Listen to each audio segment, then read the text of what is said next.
Miss Russell, go ahead with your question. My New Testament question is about the four passages in 1st and 2nd John where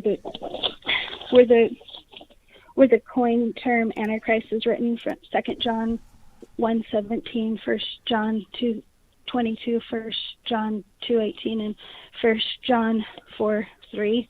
In church, we've all been taught that Christians are the third temple, right, and that the third temple is just a shadow or type of Christ. And to be honest with you, it's what made me kind of be brainwashed against my own Jewish family. Okay. Are there passages within the New Testament that contradict this dangerous idea that was pushed on us that our third temple is just a metaphor? Right. That's what I've been taught too, for sure. Rabbi? The Antichrist, as you mentioned, is discussed by name in the epistles of John. It's also referred to in 2 Thessalonians, and also in the very famously in the book of Revelation. The Antichrist in Christianity is essentially Satan. Now, there are so many different views on this within the church of who the Antichrist is. The Reformers, Luther and Calvin famously thought that the Pope was the Antichrist. But this idea that there's an Antichrist, meaning a person who pretends to be the Messiah but is not, is born of dualism, not Judaism. There is nothing like this in the Hebrew Bible. When the true Mashiach comes, there will be no one who opposes him. In fact, all the world, all the nations will serve him and recognize that he's king. I only wish that these same Christians who quote Daniel 7 routinely, the most quoted passage in the New Testament, would look at chapter 7, verse 13 and 14, where the Mashiach, he's not called the Mashiach there, but it's referring to the Messiah. And all Christians agree it's talking about the Messiah. Well, all the nations will serve him. There won't be any anti. So that idea is completely pagan. It would find itself very comfortable in a dualistic world that Zoroastrianism flourished in, the idea that there's an independent agency of evil, of the devil, of Satan. Now, there is a Satan, but Satan is not an independent agent. He rather does the will of God in order so that we can have free will. Without Satan, there could be no free will. Now, today, the church is still very divided because it's a man-made religion. So the core fundamental beliefs are argued over. But what's very prominent, the idea that's very prominent is that a person calling himself the Messiah will build a temple and Jews will worship him, but it'll turn out to be the devil, it'll turn out to be Satan. This is all nonsensical. If you want to know about the final temple, you'll find it described with unused blueprints at the end of the book of Ezekiel. From Ezekiel 41 through Ezekiel 47, we have a description of the Messianic temple. Ezekiel 37, verse 26, 27, 28, the last three passages tell us about the temple and tell us that there'll be a worldwide peace and all the nations will know the truth when the sanctuary will be in your midst. The reason why many Christians reject the idea of a final temple, which makes Ezekiel very problematic, and that's why Christians are just looking it up and trying to come up with some explanation, is that in the Christian Bible, Jesus is portrayed as being the temple. So, as an example, Jesus saying to his opponents in the Passion narrative, if you destroy the temple, you can rebuild in 3 days, and so that's referring to Jesus as the temple, and being rebuilt in 3 days meaning that he'll rise from the grave. So, because the temple, the Beis Hamikdash, is used as a type of Christ in the Gospels. So therefore, there are Christians who claim that there will be no final temple, there'll be no third temple. The third temple poses a a monumental problem for the church on so many levels.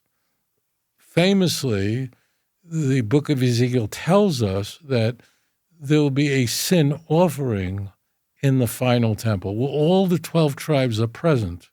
That's right away you know it's so about the Messiah. The whole end of the book of Ezekiel is messianic. The whole end of it is messianic. But that there should be a sin offering that the Mashiach himself will bring. He's not called the Mashiach in Tanakh. He's called the Nasi. See Ezekiel 34, verse 24 and 25. See Ezekiel 37, 24 and 25. David will be a prince. They will keep the Torah. All Christians agree that this is Mashiach. This is very important. I'm not selecting passages that Christians do not think it's talking about the Mashiach. Okay, so very much this is apologetics.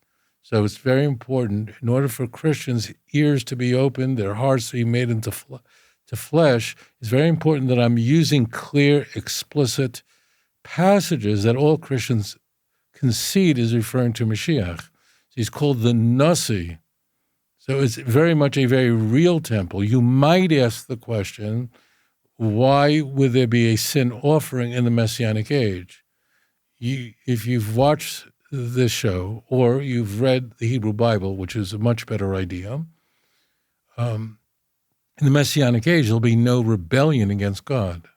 Everyone will know the truth. So why would there be sin in the world? Well, the one kind of sin that will still persist in the Messianic age after Mashiach comes is unintentional sins, sins where people acted without intent, but recklessly. People make mistakes. People burn themselves in the kitchen because they're not careful. They're talking on the phone rather than paying attention to the onion they're slicing, and invariably cut themselves because they're just... So people will still commit sins that are unintentional but reckless, not being careful, not being cautious. So the Mashiach himself, see Ezekiel 45, verse 20 and 22, will himself bring a sin offering. All this is so problematic to the church. So the reason why Jesus is referred to as the temple, and Christians come to believe that there will not be another temple, many Christians believe there will not be another temple because Jesus is the temple, is because Jesus is referred to as the temple numerous times in the Christian Bible. Okay? The second reason is that Ezekiel's temple, which is messianic, meaning all the tribes are present, all 12 tribes are there. In the second temple, there weren't 12 tribes. In the second temple, there were only 2.5 tribes, Yehuda and Levi, and half part of the tribe of Benjamin. So this creates a staggering problem. So what they will do then is just spiritualize it, you see. And incidentally, if you could spiritualize anything selectively and have this special pleading, then what religion could be dismissed if you can employ this elastic approach to the text? And evangelicals are very careful not to accept this spiritualizing that the Greek Orthodox Church engages in to explain away its behaviors in churches that are hideous to Protestants, the use of icons and so on, and the statue. They also have their, elastic spiritualization, which the Protestants don't accept, and I just call upon them to be very consistent there. But so the Antichrist is in the epistles of John. It's mentioned in 2 Thessalonians and in Revelation, not by name, but it's clearly referring to the same thing. And it's a dualistic idea. There will be no opposition to the true Mashiach. When he comes, for the knowledge of God will cover the world as the water covers the sea. Isaiah 11, verse 9. Thank you for your question. If you enjoyed this program, please like and subscribe. אדון עולם אשר מלך בטרם כל יציר נברא לעת נעשה בחפצו כל